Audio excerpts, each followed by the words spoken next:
Bem-vindos à nossa apresentação do experimento número 2. Somos o grupo B da turma de terça de prática de eletromagnetismo do professor Gerardo Piso, na Universidade de Brasília. As alunas que estarão apresentando este trabalho serão a Ana Beatriz e a Emanuele. O conceito de multiplicador de tensão, ele não tem, digamos que, um criador específico. Por mais que a gente tenha nomes muito conhecidos, nenhum deles é reconhecido como o criador. Então, a gente acredita que o multiplicador, o tema multiplicador de tensão, tem vários co-criadores. E a gente vai lembrar de falar de algum deles aqui na apresentação desse trabalho.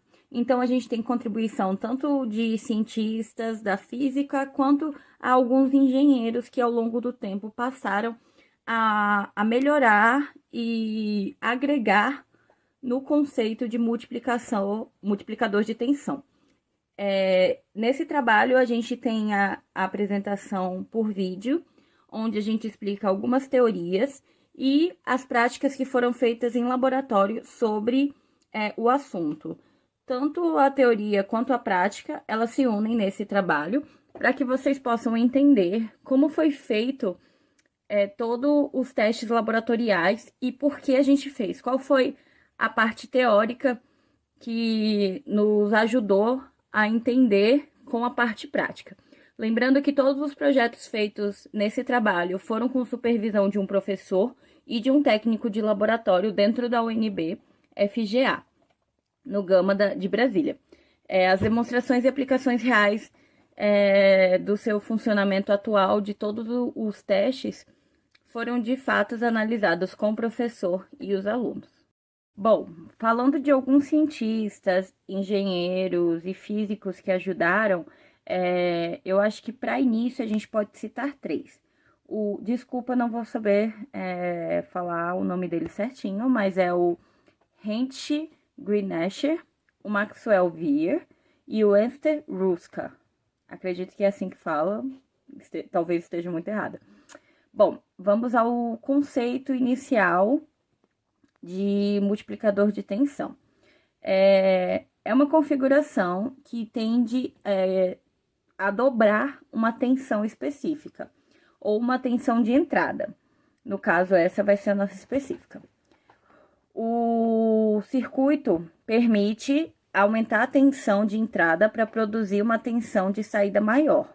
Por isso, a gente tem o nome de multiplicador de tensão, porque a tensão entrada sai maior na saída, ok?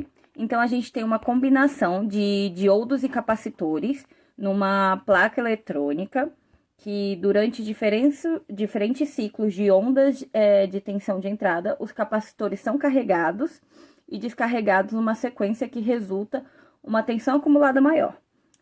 Parece confuso na hora que eu falo assim, até por eu estar lendo algumas partes que não são tão fáceis de lembrar, mas na prática é muito mais simples do que parece.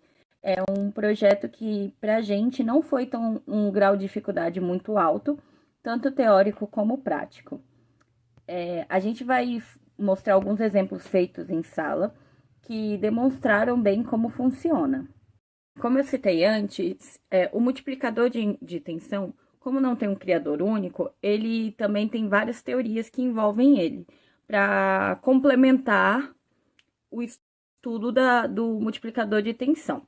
Eu vou citar aqui nessa teoria as quatro teorias que a gente mais usa, assim, funcionamento e atuais aplicações. Lembrando que quando a gente fala de multiplicador de tensão, capacitores e tudo mais, a gente está citando um circuito eletrônico, certo? Então, a gente tem um circuito eletrônico, como já foi dito na introdução, que gera uma entrada. Essa entrada tem a energia dela multiplicada para que a tensão, no caso, multiplicada para que a saída seja uma tensão muito maior do que a que entramos. Então, a gente tem a primeira funcionalidade básica, que seria a primeira teoria, a gente usa os diodos e capacitores, porque eles acumulam e somam a energia de entrada, que é isso que faz que a energia de saída seja maior. Então, a gente usa para altas tensões, com centenas de milhares de volts. A gente tem aplicação como transmissores de raios, tubos de raio-x e entre outros. Bom, e a gente vai para a segunda, que é a teoria dos circuitos multiplicadores de tensão. Bom, quando a gente fala de um circuito, a gente pode fazer vários estágios desse circuito e assim multiplicar a tensão várias vezes. A gente vai adicionando estágios com uma quantidade de tensão de saída. Bom, isso limita a aplicação em fontes de alimentação de baixos valores, ok? O terceiro é os tipos de multiplicadores de tensão. Existem diferentes multiplicadores de tensão, não é só um e não é feito de um único jeito. A gente tem circuitos quadruplicadores, por exemplo, circuitos multiplicadores, e cada um tem sua aplicação e sua característica específica. E a quarta que a gente cita aqui no nosso trabalho são as diversas aplicações eletrônicas, são as aplicações e, por consequência, suas limitações na hora que estamos falando de um multiplicador de tensão, já que nem todo circuito ou placa ou até mesmo material vai conseguir lidar com uma multiplicação infinita de tensão. Isso geraria uma carga muito alta que poderia estourar ou queimar algum dos seus componentes. Então, cada tipo de multiplicador de tensão tem o seu limite, assim como tem suas características. Então, temos que ver como é que a degradação de cada um dos fatores que a gente está usando de multiplicador de tensão, cada um dos capacitores e diodos, como cada um tem suas características, e ver quais são as limitações dele. Então, se a gente precisa aumentar o número de estágios ou diminuir para que ele funcione como deve e como você precisa. A gente vai falar um pouco da experiência com o multiplicador de tensão. Nesse caso, a gente utilizou um piso elétrico. Ele converte a energia mecânica das batidas em energia elétrica, aproveitando o efeito pisoelétrico. Então, quando a pressão mecânica é aplicada no piso, ele gera uma diferença de potencial elétrico. Esse efeito é utilizado para gerar uma tensão elétrica mais elevada do que a tensão de entrada. O circuito do multiplicador de tensão, que inclui o piso elétrico, é projetado para acumular e somar a energia gerada no piso elétrico, resultando em uma saída de tensão maior do que a entrada. Esse processo envolve a utilização de diodos e capacitores para acumular e somar a energia gerada, resultando em uma saída de tensão amplificada. Portanto, o piso elétrico, nesse caso, vai desempenhar um papel fundamental na geração de tensão elétrica elevada em um multiplicador de tensão. No vídeo, vocês podem ver que a gente está batendo, foi o nosso experimento, e a gente montou os capacitores e os diodos para que aquilo virasse energia e a gente conseguisse medir. Bom, eu vou falar um pouco do experimento que a gente fez da balança capacitiva.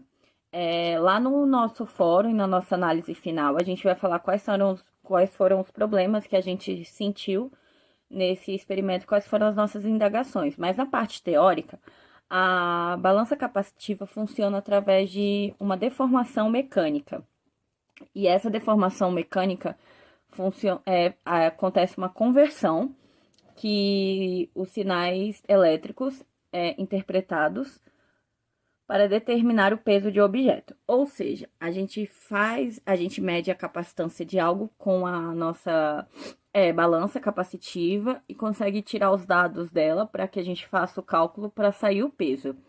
A gente fez esses cálculos em Excel, então a gente conseguiu uma tabela para ver se o peso inicial e o peso final era igual à capacidade final e inicial de que a gente precisava.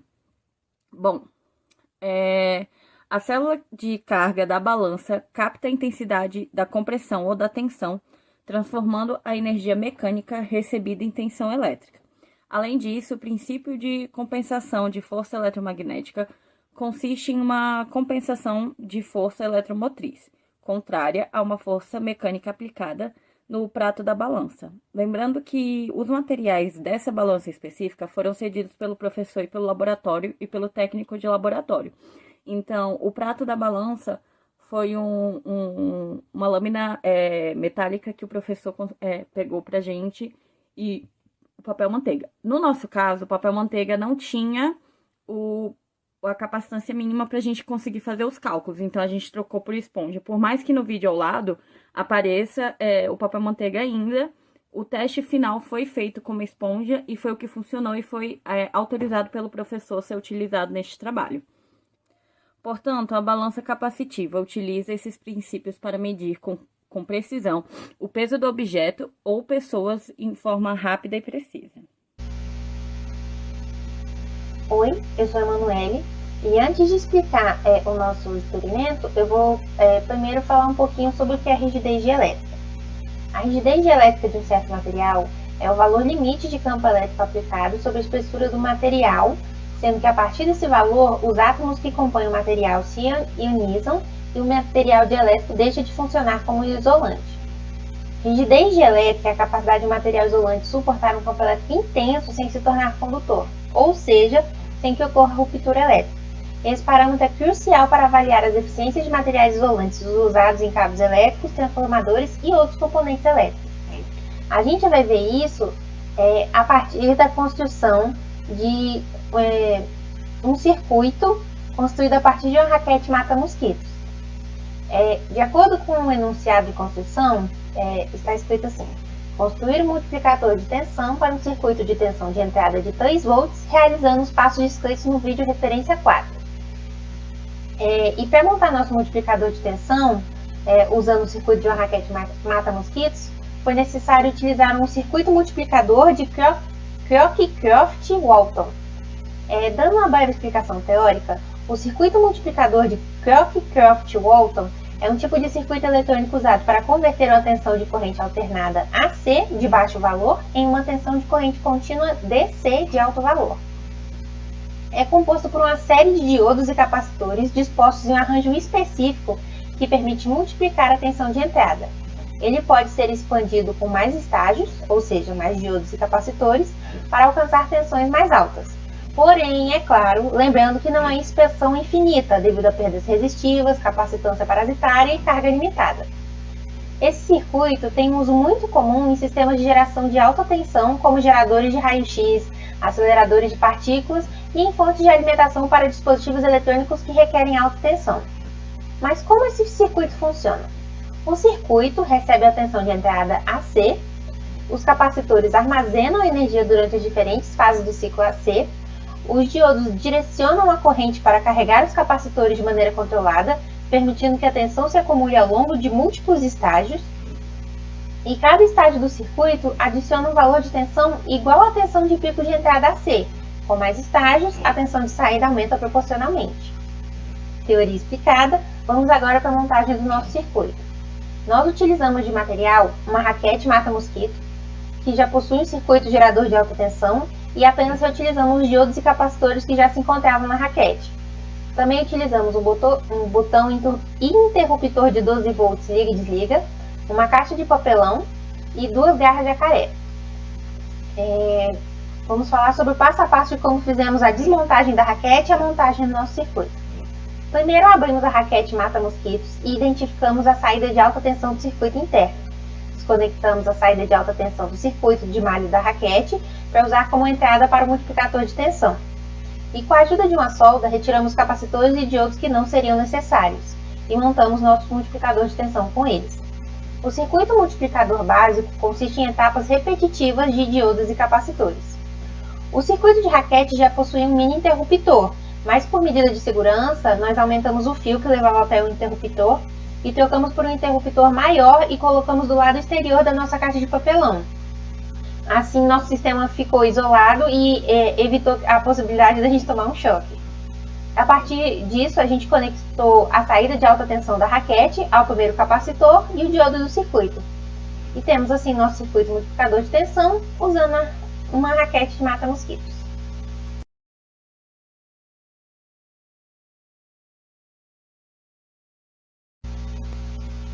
partir do circuito montado com uma raquete mata-mosquitos, que foi explicado anteriormente, passamos para nosso próximo experimento. Ligar uma lâmpada de LED posicionada a uma distância de 15 centímetros de uma antena ligada a esse circuito. Vamos primeiro explorar a teoria por trás de gerar uma onda eletromagnética com uma descarga elétrica de alta tensão, capturá-la com uma antena e usá-la para acender uma lâmpada. Vamos para a explicação dos conceitos envolvidos. A raquete mata-mosquitos converte a baixa tensão das baterias de 1,5 a 3 volts em alta tensão, cerca de 1000 volts a 3000 volts. E isso tudo através de um circuito oscilador e um transformador de alta tensão. Então temos a rigidez elétrica do ar, que é a capacidade do ar de suportar uma alta tensão sem se tornar condutor. Quando a tensão aplicada entre dois pontos supera a rigidez elétrica do ar, ocorre uma descarga elétrica. A gente pode ver isso visualmente como faísca, né? Criando um caminho ionizado que permite a passagem da corrente elétrica. A rápida movimentação de cargas na faísca gera onda eletromagnética. Essas ondas são geradas devido à aceleração das cargas elétricas. A faísca irradia energia na forma de ondas eletromagnéticas que se propagam pelo espaço ao redor. Uma antena, que nesse caso foi utilizado um fio de cobre, é utilizada para captar a energia das ondas eletromagnéticas. A antena converte a onda eletromagnética em corrente elétrica alternada, a nossa corrente AC. A onda eletromagnética induz uma corrente na antena através do princípio de indução eletromagnética de Faraday, que afirma que uma variação do campo magnético através de um circuito induz uma corrente nesse circuito. A energia contínua resultante foi utilizada para acender a nossa lâmpada de LED.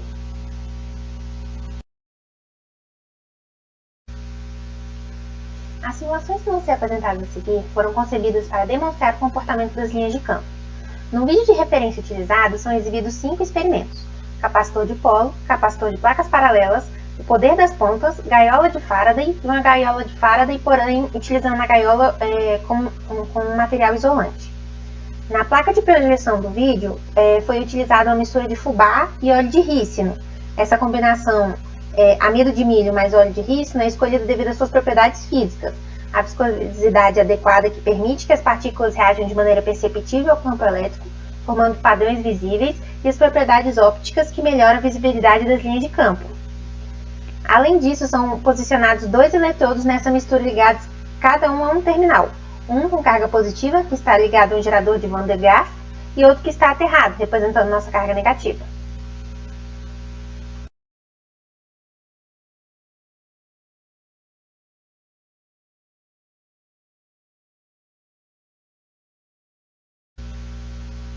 Vamos começar falando sobre o primeiro experimento, que se trata da representação de um capacitor de polo.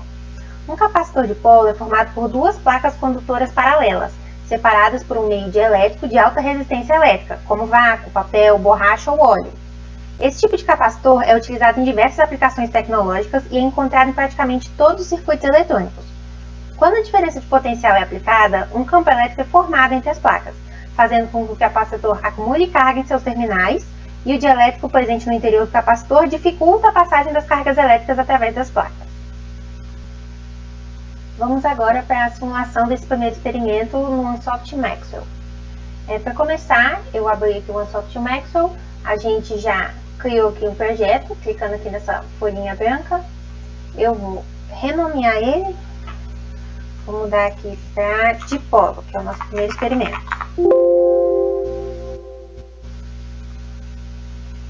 Eu tinha feito um teste, agora a gente vai sobrescrever e fazer agora adjunto, né? Tá, primeiramente a gente vai abrir o nosso Maxwell 3D Design, que é ele que vai nos permitir criar o nosso desenho 3D para a gente poder fazer a nossa simulação.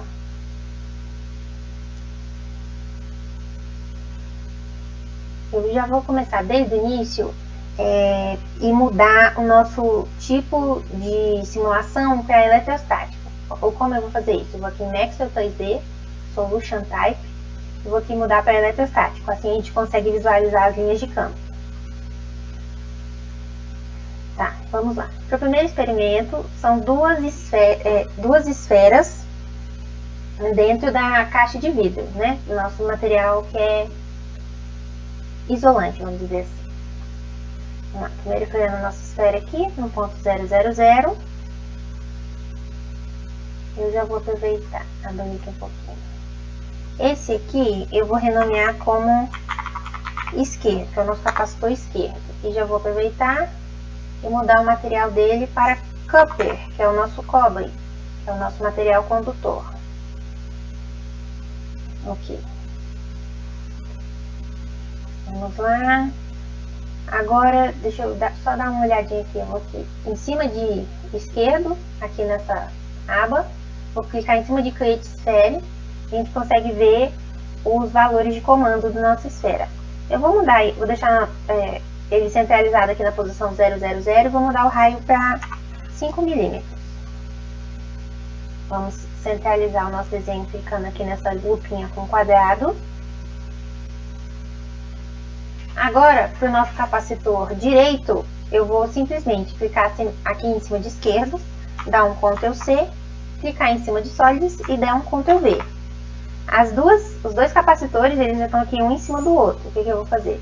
Primeiro eu vou renomear, para a gente não se confundir. Vou colocar como direito. Ele já está aqui como cobre. E aqui clicando, ele já está com o mesmo raio. Porém, eu preciso que ele esteja a uma certa distância, né? Ele não pode estar sobreposto em cima do outro capacitor.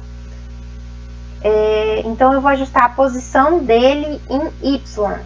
Vou colocar que ele é uns 50 milímetros de distância. Vamos centralizar de novo. Aqui. Agora a gente tem o nosso capacitor esquerdo. Vou até colocar ele aqui de outra cor. Cadê? Clicando em cima de esquerdo. Vou colocar ele aqui de azul. E o nosso direito, eu vou colocar ele numa cor rosa. Então, nosso capacitor esquerdo e nosso capacitor direito. Agora eu vou colocar mais ou menos aqui, ó, com essas duas setinhas aqui, formando mais ou menos um círculo. Eu vou voltar aqui para a posição superior e vou criar um retângulo em volta desses nossos dois capacitores, e esse aqui vai representar a placa de vidro que contém o fubá mais o óleo de rícino que a gente viu no vídeo base. Vou colocar aqui num valor qualquer. Eu vou só virar aqui um pouquinho para o nosso aqui.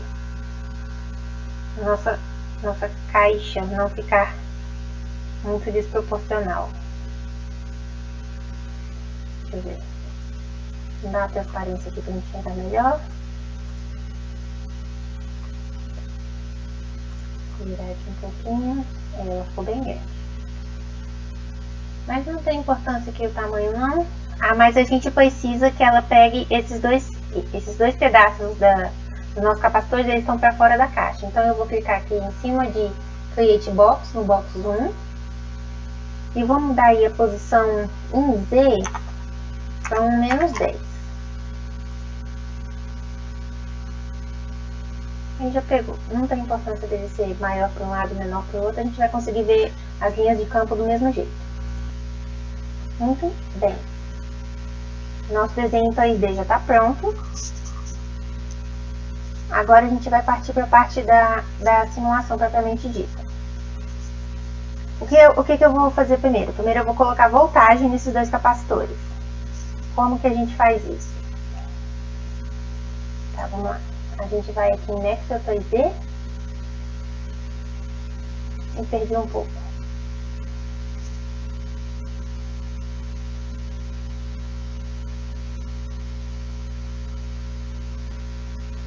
Voltando, a gente vai colocar agora a voltagem nos nossos capacitores. Como a gente faz isso? Vamos aqui. Primeiro o nosso capacitor esquerdo, vou dar um clique direito em cima dele. Vamos aqui em Assign Station e vamos em voltagem. No capacitor esquerdo eu vou colocar a voltagem de 9 volts, que é uma voltagem base, por exemplo, para uma bateria. Eu vou manter isso padrão nas próximas simulações também. Vou dar um OK. E aqui no nosso capacitor direito, a mesma coisa. Assign Station, voltagem, eu vou deixar em 0. que seria a nossa capacitor com carga negativa, ou aterrada, né, carga neutra. Tá. Vamos agora carregar toda a nossa simulação. Primeiro, a gente vai aqui nessa lupinha, que é Solution Setup, vamos colocar aí um número de 20 passos e dar um OK. Vamos aqui em Excel 3D, em Parâmetros, Assign e Matriz, e vamos adicionar as voltagens na nossa simulação. Foi aquelas voltagens que a gente acabou de criar, que é de 9 volts do capacitor esquerdo e de 0 volts do capacitor direito. Vamos dar um OK. Nossas voltagens já estão incluídas na nossa simulação. E agora vamos validar para verificar se a gente tem algum erro. Tudo OK no nosso desenho aqui. Vamos fechar. E vamos aqui clicar em cima desse ponto de exclamação e esperar a nossa simulação carregar. Simulação carregada, como vocês podem ver aqui no canto inferior esquerdo, nessa aba aqui de Message Manager. Tá. Agora a gente vai incluir as linhas de campo na nossa simulação. A gente vai aqui, vamos aqui primeiro abrir a aba de planos. Vamos clicar aqui em XY, dar um clique direito em Field Overlays.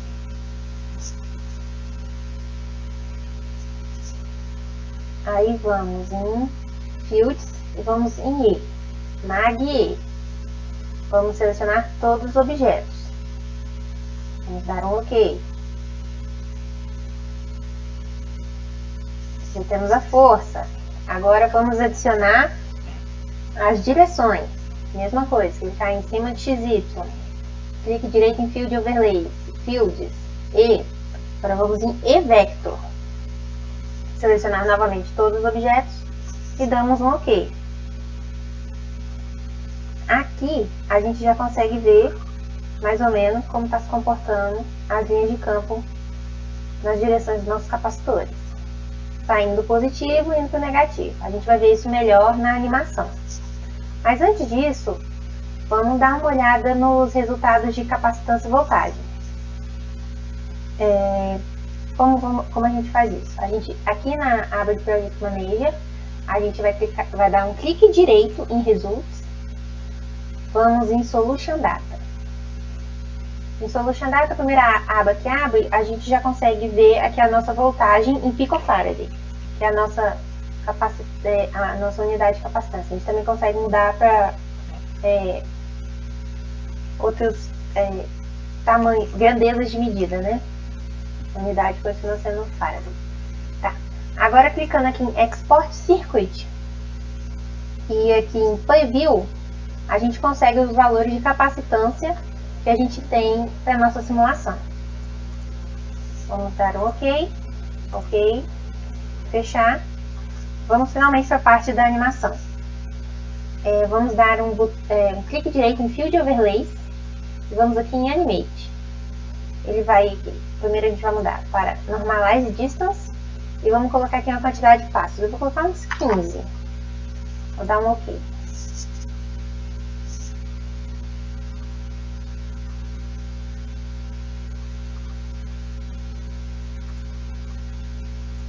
Deixa eu centralizar aqui melhor para vocês enxergarem.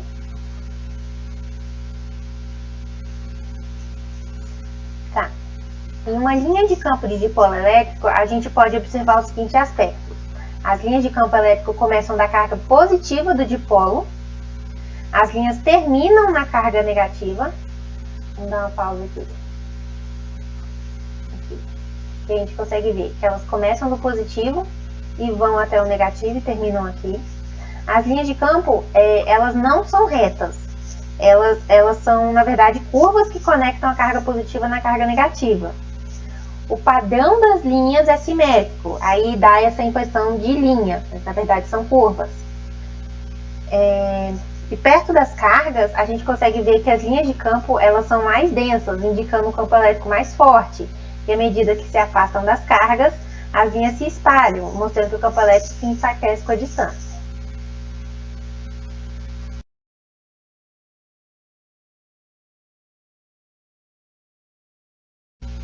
Agora vamos falar sobre o experimento 2, que representa um capacitor de placas paralelas. Um capacitor de placas paralelas é o tipo mais simples de capacitor. Ele também é formado por duas placas condutoras paralelas, mas não necessariamente possui um meio dielétrico entre elas, como o nosso capacitor de polo, que a gente já demonstrou anteriormente. A capacitância desse tipo de capacitor é determinada pela área das placas pela distância entre elas. Quanto maior a área das placas e menor a distância entre elas, maior será a capacitância do capacitor de placas paralelas. O capacitor de placas paralelas é amplamente utilizado em diversas aplicações tecnológicas, como armazenamento de energia, filtros em fontes de alimentação, circuito de temporização, sistemas de memória, como as memórias RAM e memória flash do computador, entre muitas outras aplicações. Agora vamos para a nossa simulação no Soft Maxwell. Primeiro a gente vai clicar aqui em cima dessa folhinha branca, criar nosso projeto, renomear, colocar aqui placas paralelas. Eu salvou só como placas, tá? Enfim, vamos abrir o nosso desenho 2D e já vamos mudar aqui o nosso OneSoft para o modo eletrostático para verificar as linhas de campo. Vou dar um OK. Agora eu vou criar aqui uma caixa, clicando aqui nessa caixazinha aqui. E em cima do ponto 000, eu vou começar a criar nossa caixa. Vou criar aqui uma caixa com um tamanho qualquer. Primeiro. E esse aqui, eu vou dar aqui, que vai ser o nosso capacitor esquerdo. E novamente, eu vou colocar ele como sendo de cobre, que é o nosso material condutor. Cobre. Ok. Vou aproveitar e já vou mudar a cor dele para azul.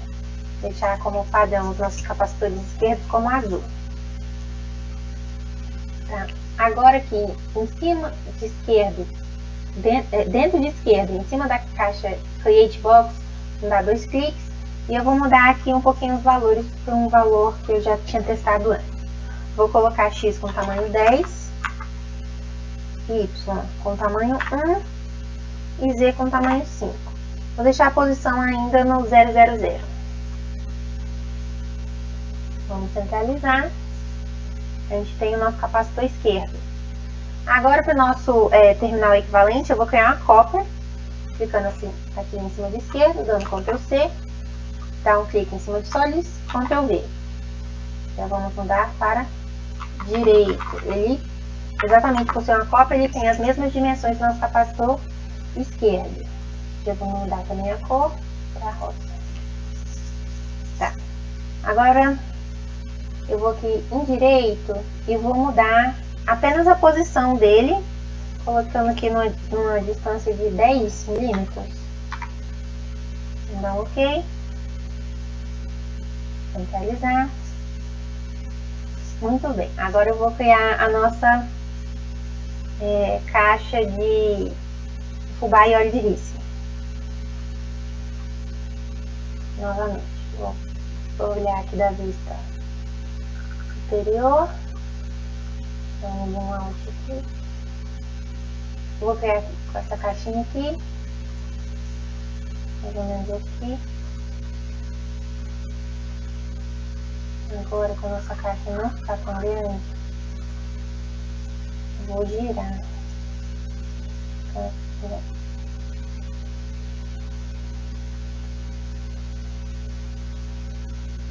Assim tá bom.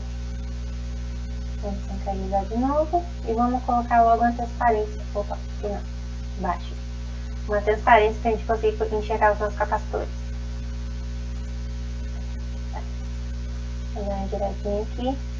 Ele tá pegando linha com linha aqui nos nossos capacitores. Aí o que eu vou fazer? Eu vou descer um pouco a posição da nossa caixa. Que é aqui esse box 1, vou dar um clique aqui em cima dele e vou colocar aqui no menos 10. Ele tá pegando agora em todos os lados dos nossos capacitores. Vamos batendo em cima, né? Tá. Agora eu vou delimitar a área que as linhas de campo podem atuar, clicando aqui nessa caixinha vermelha, a nossa região, e dar um OK. Ok, nossa região está aqui delimitada já, ele já selecionou automaticamente a nossa caixa, e o nosso desenho 3D está pronto. Deixa eu só ajustar aqui, para poder enxergar melhor. Agora o que a gente vai fazer? A gente vai adicionar a voltagem nos nossos capacitores. Vou aqui em cima do esquerdo, clique direito, Assign Station, voltagem. Nossa voltagem padrão de bateria de 9 volts, damos um OK. No padrão direito, no capacitor direito, desculpa, a gente vai aqui em Assign Station, voltagem e 0. A gente precisa colocar essa voltagem em 0 para evitar que a gente tenha interferências nas linhas de campo. Vamos dar um OK aqui. Agora vamos carregar a nossa simulação. Vamos aqui na lupinha, sobre Setup. Uns 20 passos tá bom. Vamos dar um OK.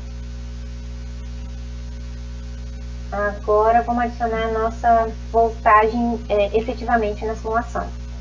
Vamos em Maxwell 3D. Vamos em Parâmetros, Assign, Matrix, selecionar as duas voltagens, do esquerdo, como pode ver aqui, e do direito. Ok, tensões incluídas. Vamos verificar se a gente tem algum erro na nossa simulação. Está tudo certinho. Agora vamos carregar a nossa simulação. Quando ela terminar de carregar, eu volto. Simulação ok, carregada aqui. A gente pode ver no nosso canto inferior esquerdo. Agora a gente vai adicionar as nossas linhas de campo. Vou abrir aqui os nossos planos. Vou dar um clique em XY. Vou dar um clique direito em Field Overlays e vou adicionar primeiro a nossa magnitude. Vamos em Fields e Mag. Vamos selecionar todos os objetos. Vamos dar um Done. Ok, carregado. Agora a gente vai novamente aqui em XZ, clique direito em Field Overlays e agora a gente vai adicionar as direções dos vetores. Vamos em Fields e Vector. Todos os objetos. Ok. Aqui a gente já consegue observar a variância do campo elétrico de maneira estática. Pode ver que as pontas ela tem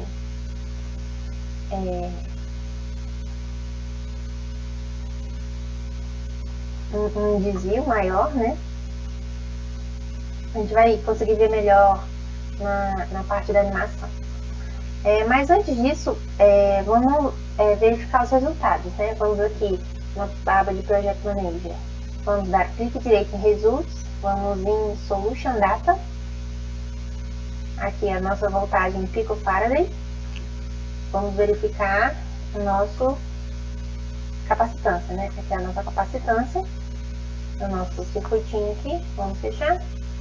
E vamos finalmente partir para a animação. Vamos dar um clique direito em Field Overlays, Animate. Vou voltar aqui para Normalize Distance e colocar uns 15 passos.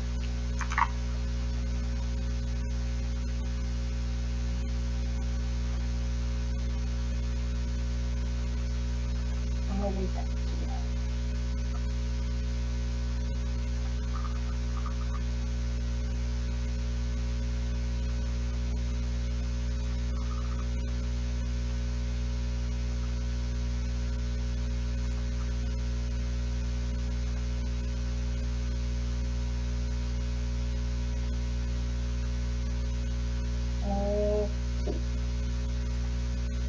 Tá. Aqui a gente consegue ver, a gente pode observar o seguinte aspecto. As linhas de campo elétrico entre as placas são retas e paralelas entre si, com exceção, é claro, das nossas pontinhas. A gente vai verificar mais pra frente qual a importância das pontas nas linhas de campo. A gente pode observar também que elas são bem mais fortes aqui saindo da placa. E aqui, quando ela chega mais pra frente, elas vão diminuindo. Então, as linhas de campo apontam diretamente das placas carregadas positivamente para as placas carregadas negativamente. A densidade das linhas de campo elétrico indica a intensidade do campo elétrico entre as placas. O campo elétrico é mais intenso perto da placa positiva e diminui conforme nos afastamos da placa. Aqui, vamos dar uma pausinha bem aqui. A gente consegue ver por aqui também que a gente tem uma força maior, uma intensidade de linha de campo maior perto da placa negativa. Então, ela é forte perto da positiva, fraca, fraca, fraca, forte novamente, até ela passar e terminar. Entre as placas, o campo elétrico é uniforme e constante, desde que as placas sejam infinitamente grandes em relação à distância entre elas. E fora do espaço entre as placas, o campo elétrico é essencialmente zero, assumindo que não haja cargas ou outras influências externas. Um dos fenômenos que ocorre quando a dimensão das placas são significativamente maiores do que a distância entre elas é chamado de efeito de corda. Nessa situação, a distribuição do campo elétrico entre as placas não é mais uniforme e algumas curvaturas ou distorções podem surgir nas linhas de campo elétrico. Isso ocorre devido à interação entre as extremidades das placas e o campo elétrico criado entre elas. A gente vê de maneira bem clara, bem aqui assim no início, né? Deixa eu virar para vocês verem. A gente consegue ver que as nossas linhas não são retas. Elas possuem algumas curvas, algumas distorções no caso, né? Consegue ver que a gente está paralela à placa, mas a direçãozinha de campo está sendo não paralela.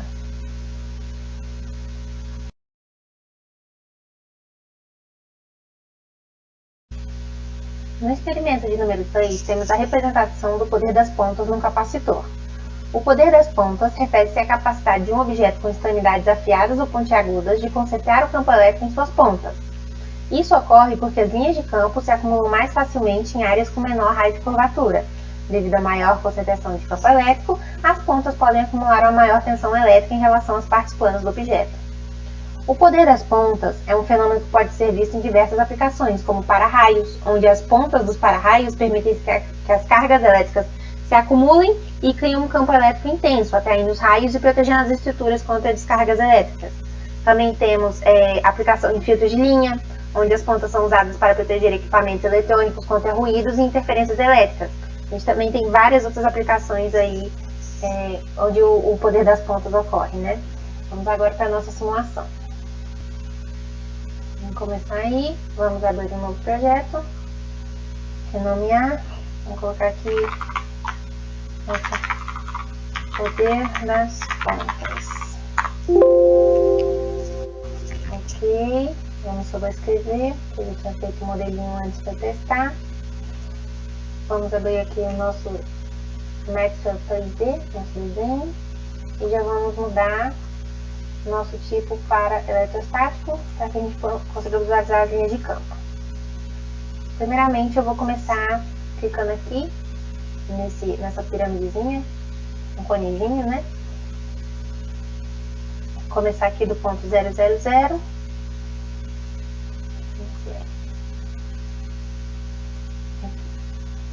É um valor qualquer, a gente muda as nossas direções. Vamos aqui. Esse aqui vai ser a nossa ponta. A gente vai criar um capacitor de ponta e um capacitor paralelo para que a gente conseguir visualizar a direção das linhas de campo ocorrendo, né? Vamos aqui mudar o nome para ponta e já vamos mudar para cobre. Nosso material. Continuar aqui, colocando a corzinha nele. Agora vamos para os valores da nossa ponta. Vou clicar aqui em cima de Create Cone, já em 000. Eu vou mudar o nosso eixo para Y, para que ele fique deitadinho, mais fácil de ajeitar as coisas. Vou deixar o raio superior em 0, o raio inferior vou mudar para 10 e a altura em 20. Vamos dar um ok. Centralizar. Aí o nosso capacitor bonitinho.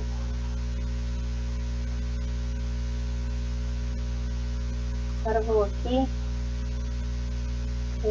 criar nosso segundo capacitor, né? Nosso capacitor neutro. Vou criar aqui um tamanhozinho qualquer.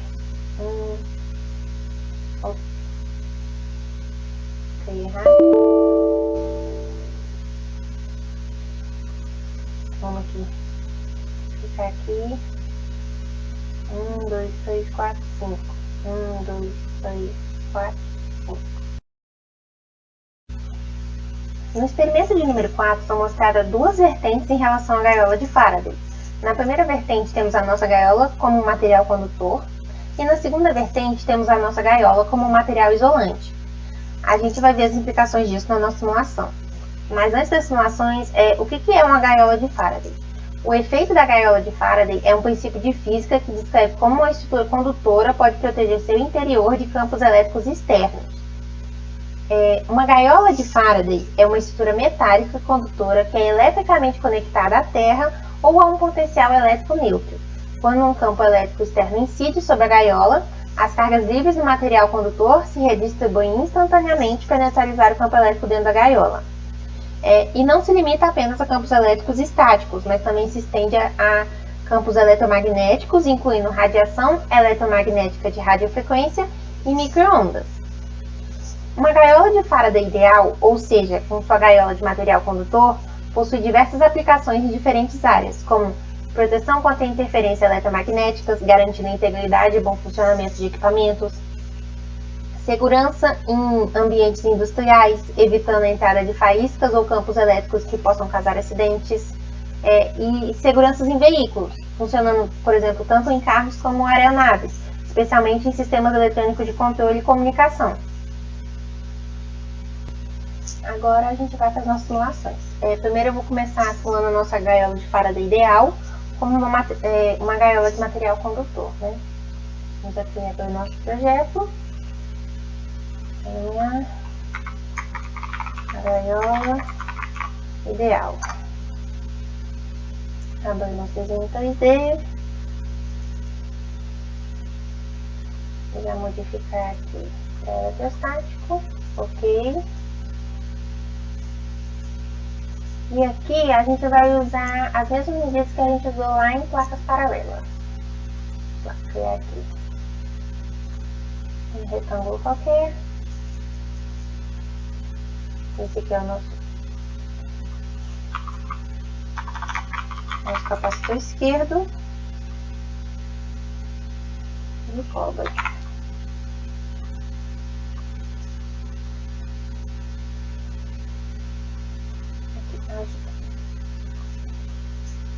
Vamos mudar aqui a pouco de dimensões um pouco. 10, 1 e 5. Ok. Centralizar. Vamos copiar, colar. Esse é o nosso direito. Capacitor direito.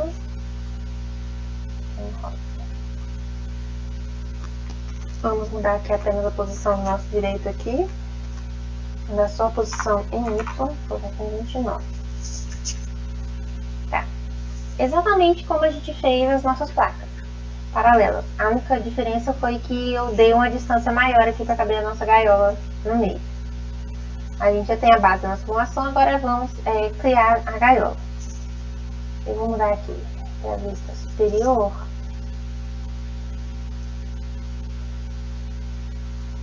Eu vou criar uma gaiola aqui no tamanho.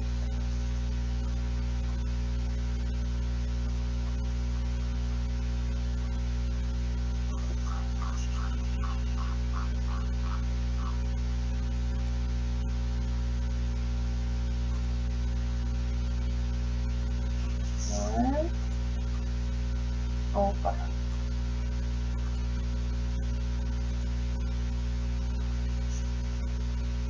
Eu vou aqui na nossa gaiola, eu vou mudar aqui, essa é a nossa gaiola.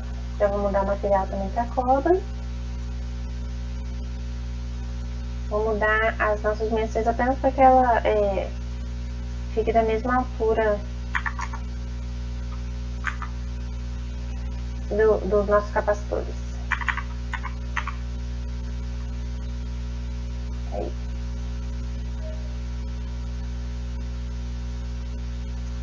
Agora a gente precisa criar o buraco da nossa gaiola, que não seria apenas uma caixa.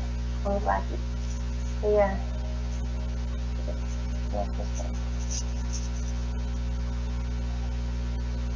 Um tamanho qualquer.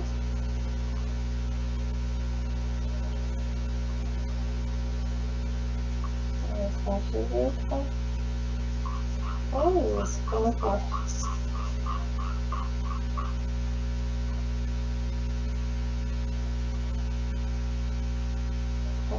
Ele só precisa ser um pouquinho maior que a nossa gaiola, só pra gente conseguir transpor, né? Vamos lá, a gente já tem o nosso buraco. O que a gente vai fazer agora? Com a ajuda do Ctrl, primeiro eu vou selecionar a gaiola e depois eu vou selecionar o nosso buraco, que é essa box 1. Eu vou aqui nesses dois quadradinhos e vou dar um subtract. Aqui a nossa gaiola é a parte que vai ficar e a parte que vai sumir é a parte que está em Toolparts. Vamos dar OK. Pronto, temos a nossa gaiola bonitinha. Certo, já temos a base do nosso desenho, agora vamos para a parte da simulação. Vamos lá selecionar primeiro as voltagens dos materiais. Vamos aqui no esquerdo, colocar o nosso padrão de bateria 9 volts, dá um OK. No direito, 0 volts, OK. Vamos aqui na nossa lupinha, resolver a nossa configuração. Um total de 20 passos, tá OK. Vamos aqui dar um check, tá tudo certinho. Mas antes disso, vamos adicionar as nossas tensões na simulação, né? Aqui em Excel 3D, parâmetros, assign e vamos em matrix. Adicionar as duas, vamos dar um OK. Deixa eu só dar uma verificada se está tudo certo. OK. Vamos aqui na exclamação e esperar carregar a nossa simulação. A nossa simulação aqui carregou, mas na verdade ficou faltando a gente delimitar a nossa simulação, né? Então vamos lá bem rapidinho. Não tem problema a gente fazer isso, a gente só precisa depois completar os passos de verificação e simulação novamente. Vamos lá, criar a nossa caixa aqui.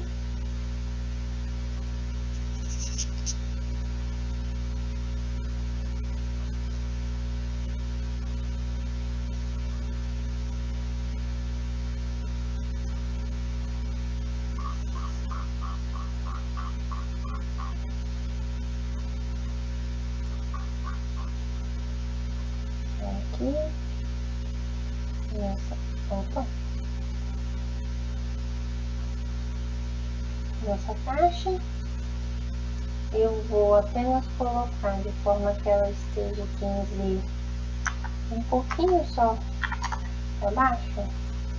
Vamos ver. Opa, foi demais. Basta isso.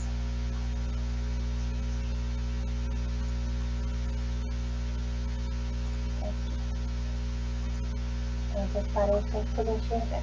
Ok.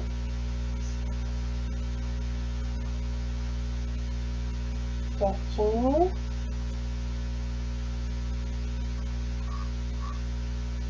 Aí a distorção ali no cantinho.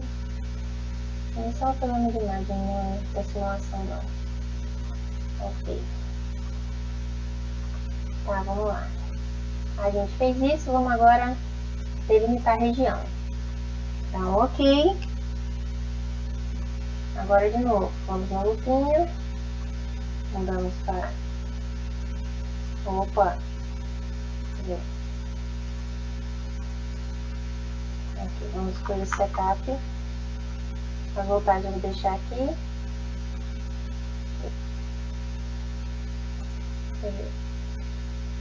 0 volts, 9 volts e está adicionado as duas aqui. Tá certo. Vamos lá. Uma lupinha. 20 passos, ok. Abro um novo aqui. Vamos aqui, verificação de erros. Tá tudo ok. Vamos lá. Novamente.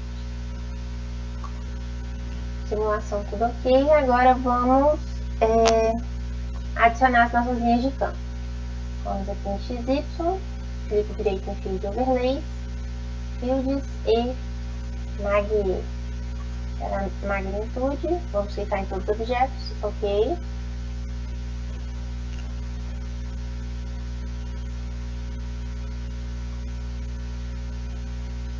Eu quero esse em XY, não em XY. Vou deletar isso aqui. XY. Vamos lá. De novo. Fields e Mag. E aí nessa direção a gente consegue enxergar melhor a magnitude e não atrapalha a gente enxergar as linhas de campo.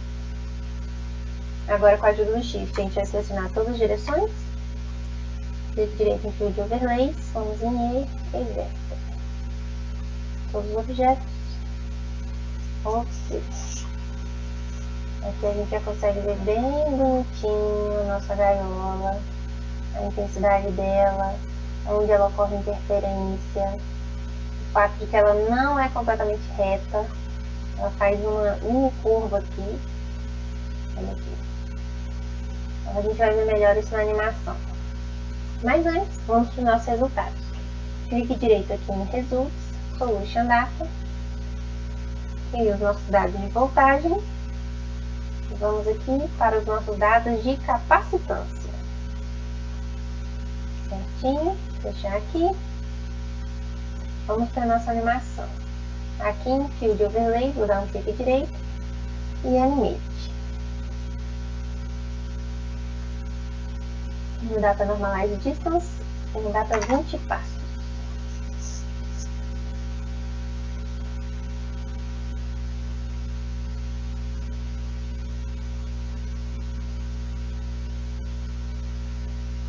Muito bem. O que a gente pode observar aqui nas linhas de campo de uma gaiola de Faraday?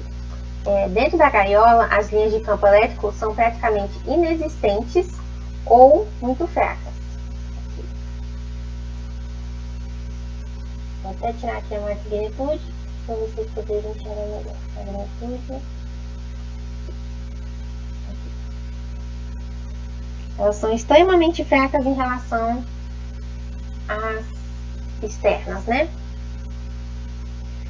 Ao redor da gaiola de Faraday, a gente também pode observar que as linhas de campo elétrico são desviadas ou distorcidas, conforme se aproximam da superfície condutora da gaiola.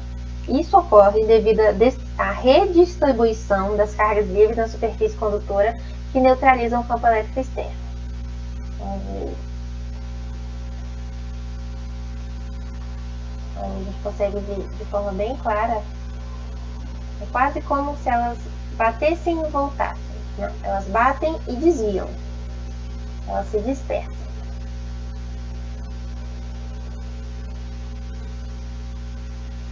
Vamos para a nossa última simulação.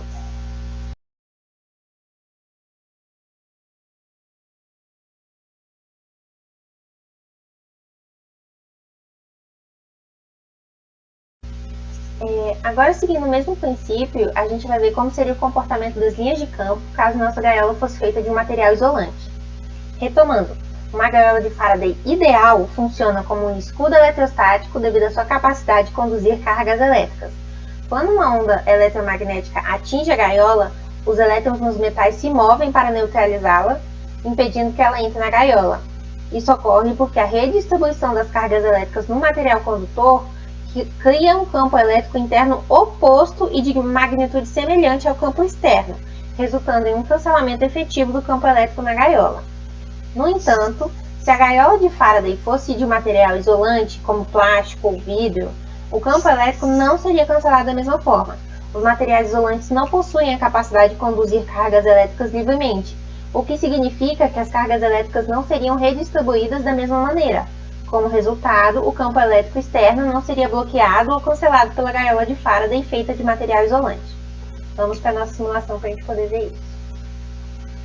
Muito bem, vamos aí criar o nosso projetinho. Essa é a nossa gaiola isolante. Abrir nosso desenho 3D e já mudar para eletrostático. Solution Type, eletrostático. Da mesma maneira que o anterior, eu vou criar aqui as nossas placas paralelas. Esse aqui vai ser o nosso esquerdo. Nosso material vai ser o cobre. O lado esquerdo ele é azul. Vamos dar um ok. Muito bem, vamos aqui mudar só um pouco os tamanhos dele. Aqui no nosso tamanho 10, 1 e 5. Vamos copiar o nosso capacitor. E agora a gente também tem o nosso capacitor direito.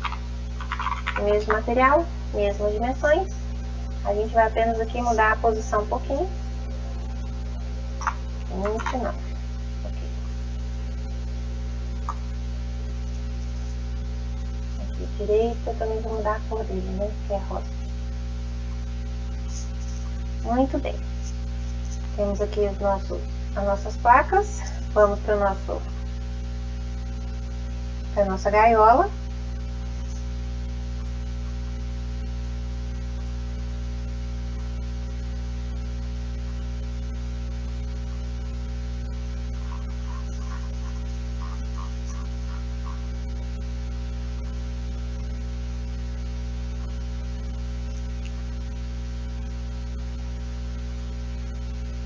Vou mudar aqui a nossa gaiola.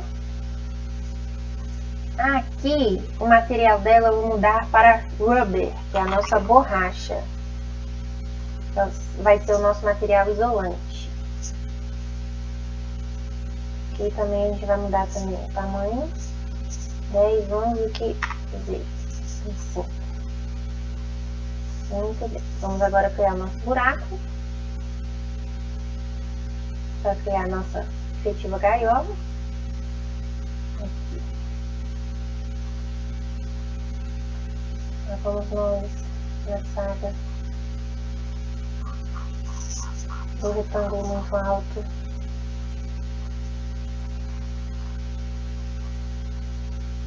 Aqui. Vamos com a ajuda do Shift, né? Desculpa, com a ajuda do Ctrl. Eu vou primeiro selecionar em gaiola e depois o nosso buraco e vou dar um subtract. O que fica, o que vai, ok? Vamos só conferir. Nossos capacitores que são feitos de cobre e nossa gaiola feita de borracha. Vamos criar agora a nossa região para delimitar as linhas de campo. Havia menos interferência, vou criar aqui de cima também.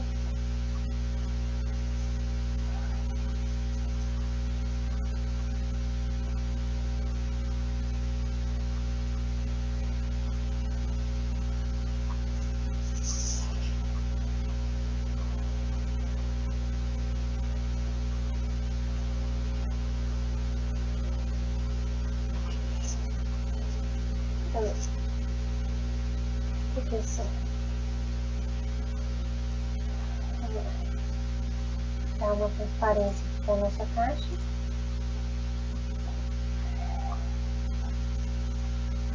Ficou bem lindo. Eu vou só diminuir um pouco aqui em relação a Z, a posição de Z, né? Opa, aí foi demais também.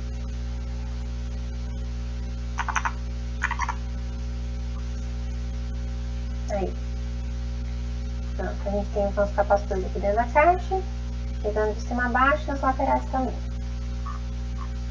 Muito bem, por último delimitamos aqui, clicando em região. Ok. Agora vamos lá. Já mudamos o material. Agora a gente vai colocar a voltagem nos capacitores. O esquerdo, como padrão, dissipation, voltagem, é a nossa voltagem 9 por volts. E o nosso direito, que tem 0 volts. Vamos adicionar aí Next Authority Parâmetros, Assign Matrix. Vamos adicionar as nossas voltagens na simulação. Vamos OK. Vamos aqui na nossa lupinha, aumentar o número de passos para 20. Ok. Verificar se está tudo certinho. Por último, vamos esperar carregar na simulação. Muito bem, agora vamos, a nossa simulação já carregou. Agora a gente vai adicionar as nossas linhas de campo aqui. Vamos aqui clicar em campo XY, clique direito em Field Overlays, Fields e Mag-E. A nossa magnitude, damos todos os objetos aqui. Carregou, agora com a ajuda do Shift, selecionar todos os planos e adicionar as direções dos nossos vetores. Ok. Muito bem. Aqui a gente não consegue ver muito certinho, porque as linhas de campo ainda não estão passando pela nossa gaiola. Vai ver melhor isso na animação. Mas antes disso, vamos lá ver os resultados. Clique direito em Results, Solution Data, valor da nossa voltagem,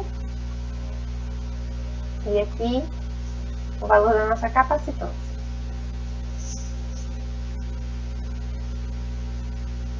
Fechamos tudo e por fim vamos animar.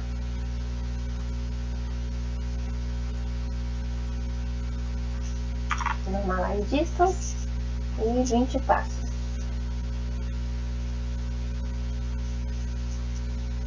Agora, o que a gente pode observar aqui?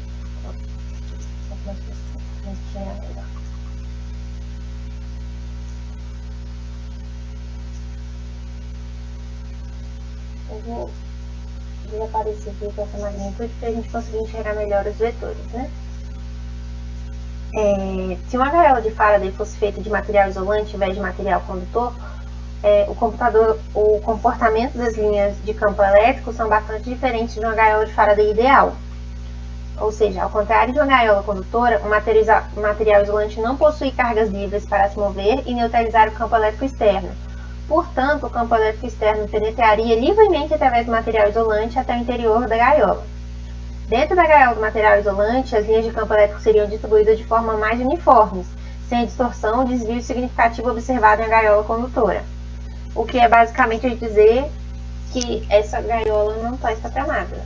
As linhas de campo continuam passando normalmente, como se ela não estivesse ali.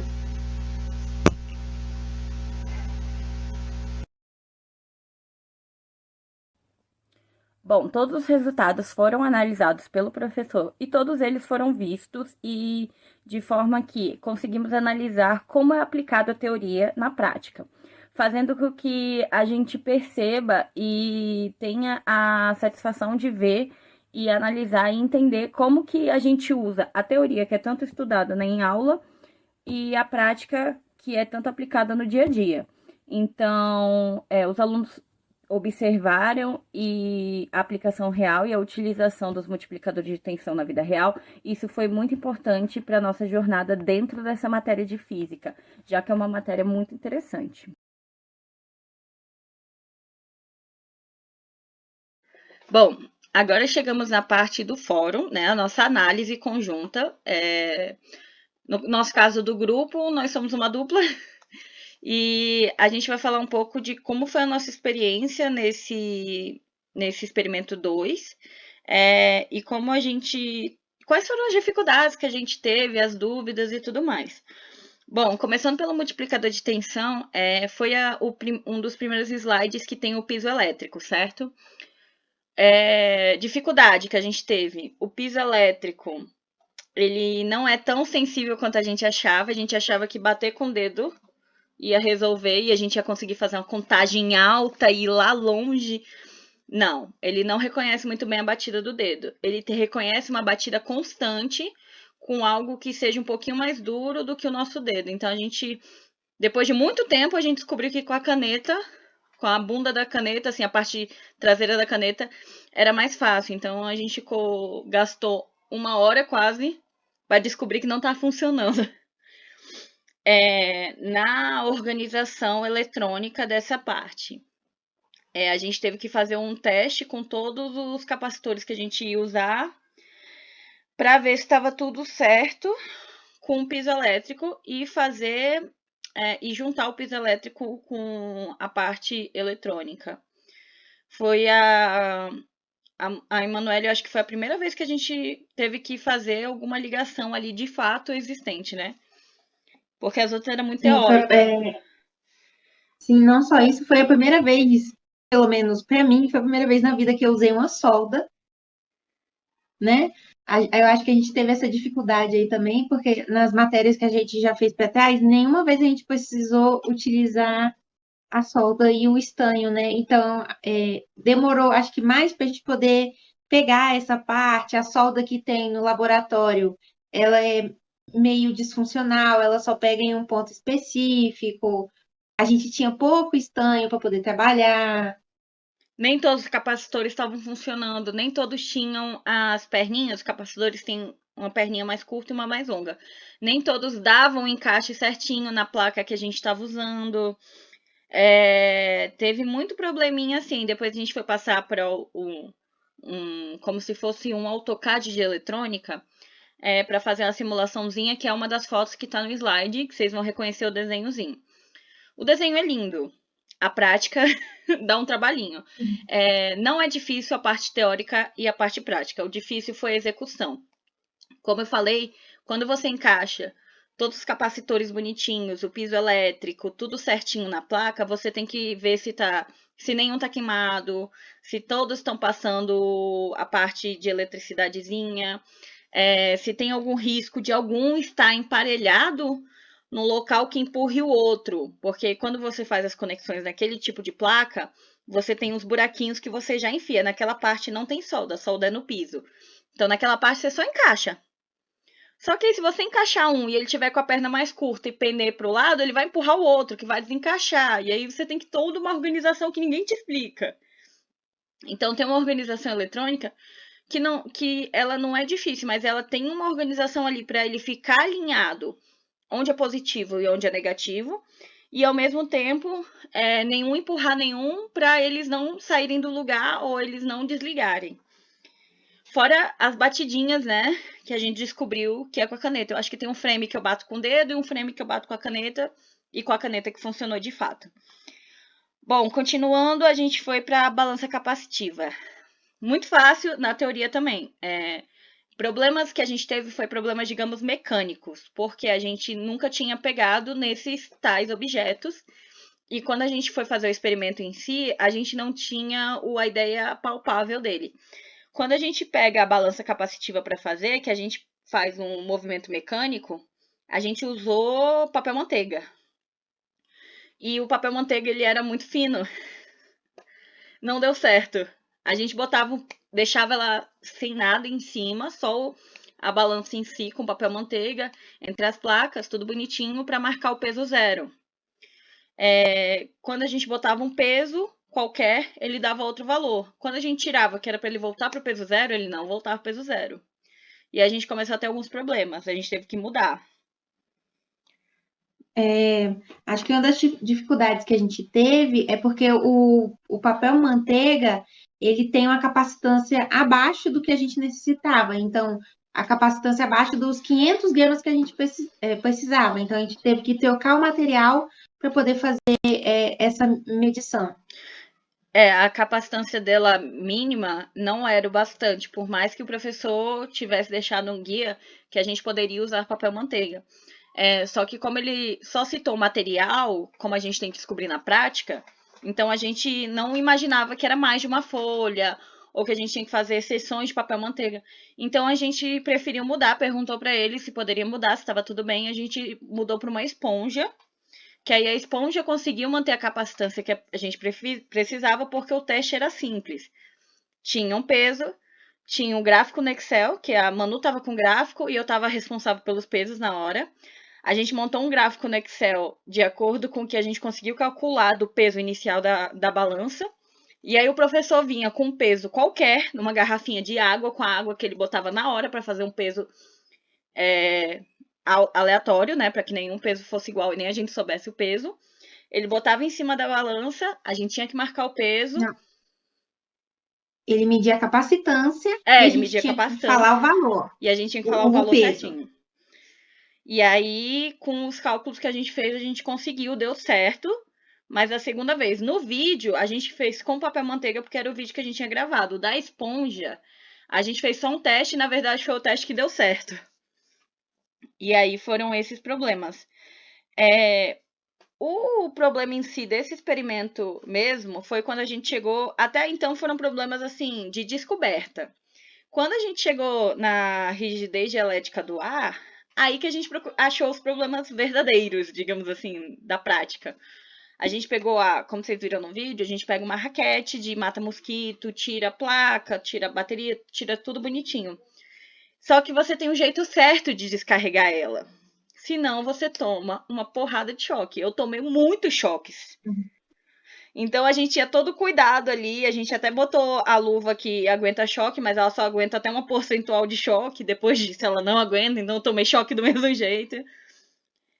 Eu fiquei nesse momento responsável por fazer as soldas e tirar as soldas antigas, e a Emanuele ficou responsável pela organização dos eletrônicos que iriam na placa, e são peças muito pequenas, e a gente cai naquele primeiro problema de onde cada peça vai, para que ela não empurre a próxima e para que a ligação dela seja perfeita e ela passe a energia que precisa, a capacitância, ou então que ela passe a ligação eletrônica que precisa. Nesse caso aí foi um pouco mais demorado. A gente tinha partículas quebradas, capacitores com perninhas muito pequenas que a gente tinha que aumentar com algum tipo de fio condutor. A gente soldou fio em fio. A gente teve que testar para ver se não tinha nenhum componente queimado, que foi o que demorou mais. Teve um problema de positivo e negativo, né, Manu? Acho que o nosso grande problema de toda a montagem desse circuito é que o professor, tanto o professor quanto o técnico, utilizavam positivo e negativo em dois extremos dos três pinos que a gente tinha na nossa máquina síncrona. Só que na nossa máquina síncrona em específico, positivo e negativo, eles estavam os dois juntos numa extremidade e não em extremidades opostas. Então, para a gente descobrir isso, demorou bastante tempo, bastante testes. A gente testou todos os capacitores, todos os diodos, refez o circuito, refez solda. Então, a parte teórica não é difícil, a parte prática não é difícil. É exatamente a execução que ele não te conta na hora do vídeo, naquele vídeo de referência que o professor passa, ele não faz esses pequenos testes que você tem que descobrir na hora, não se vira nos 30. Porque montar direto é até tranquilo. Se você montar toda a parte elétrica direta, vai ser rapidinho, assim. Mesmo que você não tenha muita experiência, dá para montar em até 1 hora. Mas se você montar e tiver um capacitor que não está funcionando, um diodo no lugar errado, você tem que tirar. Às vezes, dependendo do local que ele esteja, você tem que tirar a solda daquele local, acaba esquentando a placa e a outra solda derreta. Aí as soldas vão todas derretendo, é mais fácil você tirar tudo e ligar tudo de novo. Aí o que a gente, na nossa primeira tentativa, estava até indo bem. Aí deu esse problema do positivo e negativo, e depois deu um problema que um capacitor estava queimado, um capacitor não estava funcionando, aí a gente fez o quê? Tirou todos, testou um a um, isso não tá no vídeo, porque, né? Essa foi uma parte que a gente não estava preparada para gravar, nem estava pensando em gravar. Foi só um teste para ver por que não estava funcionando, e acabou que a gente teve que desfazer e testar um a um. Na parte que a gente tem a madeira com LED para usar o ar ali como ferramenta, né? Porque como a gente está falando da rigidez dialética do ar, qual era a ideia? Você soltar energia num canto e o próprio ar, né, fazer com que ele crie ali uma passagem para a energia chegar em outro canto e acender um LED. No vídeo vocês vão ver uma madeirinha com LED, tudo bonitinho. E ali deu um certo trabalho, porque como a gente não descobriu os capacitores de primeira, que não estava funcionando, o nosso teste deu errado algumas vezes. Então acabou que a gente demorou mais de 2 aulas para conseguir concluir esse. Foi um dos primeiros que deu mais trabalho. Nesse experimento 3 em si, foi um que deu bastante problema, porque a gente demorou muito para fazer, né? Desculpa, Isso. eu falei experimento 3, a gente tá no 2. Eu troquei os números. Porque a gente tá na terceira ordem do experimento. Então deu um pouquinho de confusão, porque nesse experimento a gente demorou cada parte dele, cada ciclo dele, a balança, a tensão e tudo mais, a gente demorou mais de uma aula para fazer. Então foi um experimento que atrasou muito a gente na ordem das aulas do professor. Eu acho que foi a primeira vez que a gente teve alguma série de experimentos que demorou tanto para serem executados. Na parte da simulação, foi a primeira vez que a gente teve que mexer com um software que faça simulação de energia elétrica, energia magnética, capacitores, a ligação eletrônica, porque a gente estava acostumada no máximo a chegar naquele AutoCADzinho que eu citei das tensões, né? Que é um AutoCADzinho que você tem uma plaquinha, você monta lá com o que você precisa e ela mostra a imagem final da placa. Desse não, a gente teve que fazer uma simulação dentro do Ansoft Maxwell, que ele faz eu não sei se podia falar o nome, mas falei. Que ele faz de fato, você cria um capacitor e faz a simulação. A Manuele teve mais facilidade nessa parte, acredito, que acabou que ela vai saber explicar melhor as dúvidas que a gente teve na simulação. O Ansoft Maxwell, ele não é um simulador difícil de trabalhar. É só porque é uma matéria completamente nova. AutoCAD você consegue ver, você está mexendo com voltagem, corrente. O Ansoft, além disso, além do desenho 3D, que geralmente você já sabe fazer nesse ponto, você mexe com as linhas de campo, que a gente não consegue visualizar, assim, não é uma coisa que você trabalha normalmente, não é palpável. É aquele desenhozinho que o professor passa no quadro e que você só imagina, você não consegue ver ele na vida real, né? Mas apesar disso, foi bem interessante trabalhar com esse software. Ele é bem simples de trabalhar. O que é mais complicado mesmo é aplicar a teoria na simulação. Assim, no meu computador ele demorou um pouquinho para rodar, um pouquinho para instalar, mas como eu falei, foi porque a primeira vez que a gente lidou com esse software, não era um software muito conhecido nem muito utilizado no nosso curso, na nossa faculdade, assim. Não é uma coisa que a gente escuta muito, então a gente teve meio que começar do zero com os guias que o professor passou pra gente. Ele disponibilizou alguns PDFs explicando como funcionaria o software, então a gente teve que fazer um pequeno estudo ali de como usar ele e ver alguns vídeos para aprender mesmo, do zero e utilizar. Então acredito que foi isso.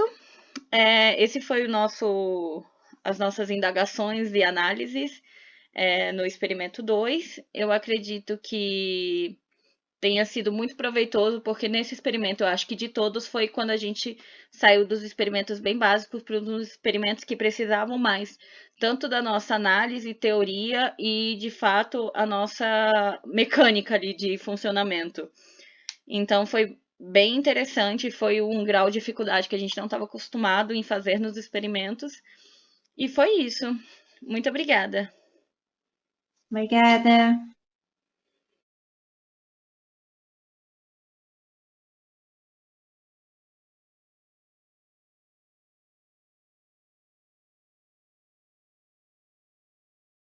Bom, concluímos com esse trabalho que as tensões, por mais que elas não tenham um criador único, e por mais que tivemos vários tipos de cálculo e teorias que foram somadas a ela de acordo com os anos e os tempos, como foi demonstrado, ainda é muito importante na parte física e eletrônica, tanto de eletrodomésticos, quanto de uma coisa tão simples quanto uma raquete que mata mosquito, quanto um multiplicador de tensão de alta voltagem, como a rigidez dialética do ar.